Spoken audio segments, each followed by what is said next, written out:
Everyone is going to stand. Everyone, you are standing. La zombie, notre maman de la zombie. Voilà, notre question. Can we stand? Yes. So this one, I believe that we cannot have a world without our men. Yes. So it's going to talk about men and women. So the song goes like this. You'll be translating, huh?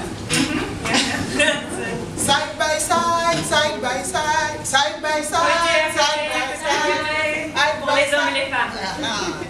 It's no longer men in front and women at the back, but men and women working together side by side. Puis les hommes en avant, puis les femmes en arrière. On est côte à côte. Okay. So 1, 2, side by side, side by side, side by side, side by side, side by side, side by side. It's no longer men in front and women at the back, but men and women working together side by side, side by side, side by side, side by side, side by side, side by side, side by side. It's no longer men in front and women at the back, but men and women working together side by side. One more, side by side, side by side, side by side, side by side, side by side, side by side. It's no longer men in front and women at the back, but men and women working together side by side. Now I'm going to face our panelists. I'll start with you first, Ma'am Zulu. You tell us a little bit, just briefly, you know about your project again, very briefly on the key eye point. And then my question then to you is, can you share an example of an initiative that you've led that has demonstrated the impact of women in leadership? Yeah. So as an initiator in leadership, of course, I needed a man. That's my husband. The husband I've been married to for next year will be 45 years. And yeah, we have 8 kids, 4 boys, 4 girls. He was really on my side to start, this journey of leadership. And it was because of his work that I realized that as a woman I can, step in and save the lives of the people, both man and woman. For those who were not here yesterday, my journey started, my husband was a prison officer. He used to work in prison as a prison warden. So I met women prisoners who murdered their husbands. I also met male prisoners who murdered their wives. So when I was trying to find out how can someone who loves someone kill someone, so the key issue that came out in that story was resources. When there's no equitable distribution of resources, the other person is lacking, the other one has the resources, it brings death.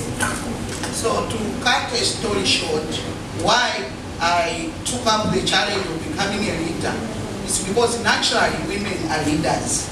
We manage our homes, we manage our children, we are the lawyers, we are the judges, we are the accountants, we are the secretaries. So our husbands are advised by us. It's only that husbands go out and announce what we advise on them. So the Bible says a woman is a helper.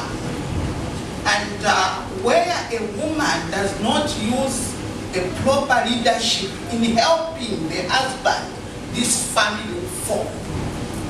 So God gave us a very big position. A helper is where when you fail you yourself, then you go to a helper, please help me. So we have got a very big position in a home. So because of that, we naturally, we are quick in seeing the danger, judging, and want to act. So that's why I acted. And my action has saved the lives of the people that have empowered. Because I saw that this problem will keep on going on. A woman will kill the husband will kill the wife. Because when one is providing at home, one, it becomes stressful. So I don't blame them, okay? The man becomes stressful because we are told that a man should look for salt, should look for tomato, should look for soap, should look for everything. So the man becomes stressful. And then if there's nothing, we pressurize, give us, and then the fight starts and then people give the chance. So that's why women have to come in to help. Ma question est que, en tant qu'entrepreneur ou quel que soit le secteur où vous vous trouvez, okay, LWA est en train de faire un grand travail dans le networking, rassembler les gens et emmener des investisseurs dans les différents pays d'Afrique, des potentiels partenaires. Vous connaissez votre pays mieux que tous ceux qui sont ici.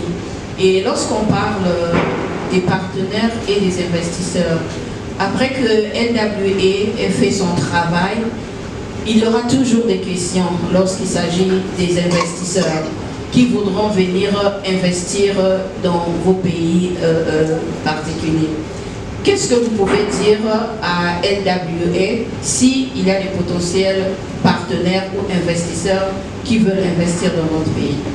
En ce qui concerne la République démocratique du Congo, il y a eu des efforts qui ont été fournis en ce qui concerne l'assainissement du climat des affaires. Actuellement, la RDC possède une loi sur les investissements étrangers qui est propice vraiment à l'investissement étranger. Il y a une agence nationale des investissements qui facilite aux investisseurs tout ce qu'il faut pour disons, créer l'entreprise et répondre aux conditions. Et je pense que Leading Women of Africa ne peut pas se gêner. Il doit saisir cette opportunité afin de présenter également la RDC pour qu'il y ait des investissements dans les secteurs où il y a des potentialités, comme nous l'avons présenté tout à l'heure. So Melanie was explaining that DRC is really opening its doors to international investors. They're setting up the structures to be able to welcome investors and make their lives easier because Madame Pauline was mentioning earlier the development, the creation of an agro-university. This is an ambitious, long vision, but that means that we need younger people to come and study agriculture. And at the moment, agriculture, being a farmer, has a very bad image. If I'm a farmer, I have not succeeded in life. So it's how do we address that, and how do you attract the younger population to actually come and develop themselves within the agricultural industry? Vous avez raison, c'est vraiment l'agriculture, c'est un domaine d'avenir, un domaine vital, parce que c'est l'homme, pour survivre, il doit manger. Donc il est temps vraiment qu'on pense, surtout dans mon pays, qu'on pense à mettre de ressources, beaucoup plus de ressources dans l'agriculture. Il y a des actions qui sont menées sur terrain où la promotion des agriculteurs, on a identifié les agriculteurs pour leur donner des intrants, leur donner un peu de ressources afin de soutenir leurs actions, mais c'est pas assez. C'est pas assez parce que justement les jeunes ne s'adonnent pas, ne s'intéressent pas à ce métier d'avenir que moi j'appelle ce métier vital. Il est vraiment temps que au niveau de Leading, qu'on mette en place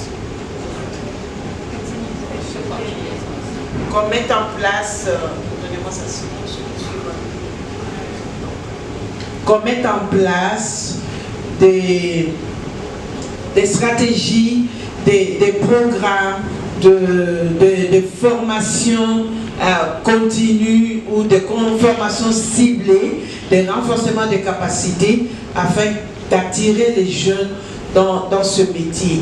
Sinon, nous allons toujours dépendre, parce que vous savez, ça fait mal que lorsqu'il y a pénurie de maïs en Zambie, la RDC, surtout du côté ouest, est impactée. Donc vous avez le Katanga, vous avez le Kassai qui manque le maïs, qui meurt de faim parce qu'il manque le maïs. Il y a pénurie de maïs en Zambie, ou quand la Zambie ferme ses portes pour ses activités au niveau interne, ça impacte, c'est anormal. Alors qu'on a des terres arables, des superficies et des superficies.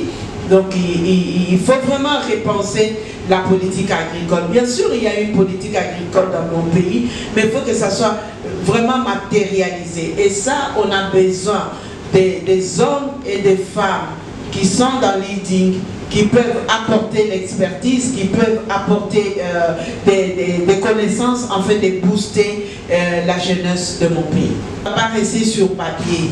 Donc il faut que toute une dynamique, tout un programme et des projets soient mis en place, que ce soit des micro-projets, des macro-projets, de manière à ce que ça implique la plupart d'acteurs et qu'on ait des résultats escomptés. Parce que le problème de logistique, ce n'est pas lorsqu'on a déjà planté qu'on va commencer à réfléchir la logistique, c'est en amont, dans la planification.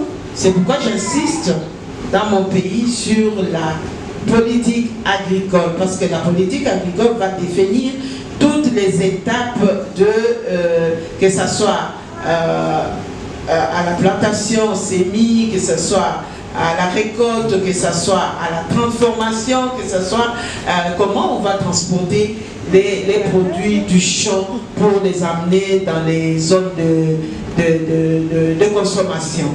Oui, et c'est là où j'adhère à l'expérience du Cameroun, où ils ont mis en place la digitalisation agricole. Et ça, c'est une bonne expérience que nous pouvons communiquer dans notre pays. Madame Annie, c'est sur la RDC. Aujourd'hui, on parle beaucoup de la RDC en ce qui concerne ses richesses. Et on peut remarquer que les gens disent toujours que c'est les hommes qui doivent être dans les mines, pas les femmes. Ce département, ce secteur des mines est beaucoup entre les mains des hommes. C'est un secteur qui est vraiment difficile à trouver les femmes. Et qu'est-ce que vous pouvez dire sur ça, en ce qui concerne les mines en RDC? Merci. Ça fait bien que la RDC ait des potentialités énormes, mais la pauvreté a le visage féminin, oui, et le visage juvénile. Et les jeunes et les femmes sont pauvres en RDC. Il y a contraste. Alors, c'est pourquoi nous sommes lancés dans la formation sur le leadership féminin, sur le leadership. C'est le leadership juvénile, le leadership féminin, parce que nous croyons que si on a les capacités de mener les hommes vers, on peut arriver vers le changement. Et également que les politiques agissantes, vous savez, en RDC, les normes légales ou réglementaires en faveur de la femme sont autonomes. On a des bonnes lois sur l'égalité des sexes. On a des bonnes lois d'ailleurs dans notre constitution. Nous avons l'article 14 qui consacre la parité homme-femme dans la constitution déjà. Mais c'est dans la pratique, dans l'application, l'applicabilité que ça pose problème. C'est pourquoi au niveau étatique, au niveau gouvernemental, on doit fournir des efforts pour booster également la femme, parce que pour aller dans les mines, ça demande des moyens. Ça demande des moyens pour s'acheter un carré minier, ce n'est pas moins de 50 000 $. Au départ, la femme qui n'est pas dans des postes de responsabilité, où est-ce qu'il va trouver des moyens si ce n'est pas auprès de son mari qu'elle va quémander? Et quand on connaît les pesanteurs socioculturels, et la plupart d'hommes ne donnent pas assez de moyens à leurs femmes pour qu'elles s'autonomisent. C'est la raison pour laquelle nous apportons l'approche de renforcement des capacités des femmes sur l'autonomisation, sur l'entrepreneuriat, sur le leadership, de manière à ce qu'avec les petits moyens, qu'elle arrive à devenir indépendante et de se mettre en réseau pour arriver à entrer aussi dans ces secteurs. Également, nous approchons les banques de manière à ce qu'ils accordent, c'est ça le grand problème avec les banques, qu'ils accordent le crédit solidaire. Le crédit solidaire, qu'ils essayent de voir comment réduire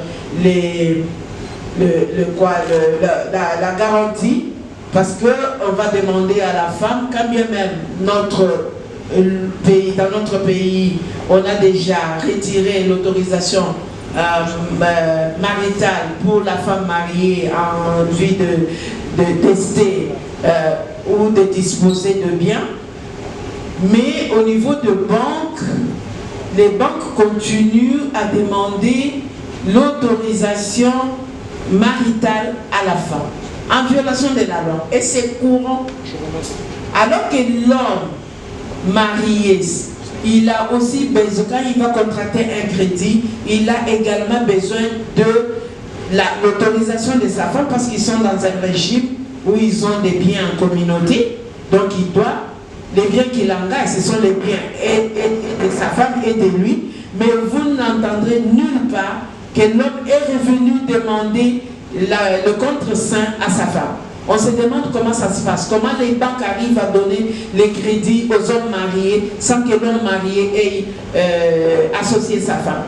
Donc il y a vraiment des pesanteurs socioculturels qui sont visibles, mais nous ne baissons pas les bras, nous avançons en formant les femmes, de manière à ce qu'elles se réveillent, qu'elles fassent mieux au lieu de rester dans l'attitude de pleurnicher, mais qu'elles s'élèvent, qu'elles avancent. Et ça demande aussi l'appui de Leading. J'ai apprécié Leading était, je crois, au mois d'août ou au mois de septembre, était venu au Lualaba, donc à Kolwezi, où Leading a tenu de rencontres avec les femmes sur le leadership, sur l'entrepreneuriat, et ce sont des renforcements de capacités pareilles, ce sont de formations pareilles qui doivent de plus en plus continuer, parce que notre culture a fait que la femme reste dans une situation d'attendre, ok?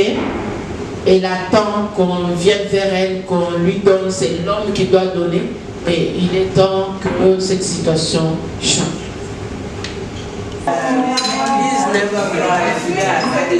Camera woman is last, isn't it? I'm actually My God, Gigi, don't run, Gigi. I can see you.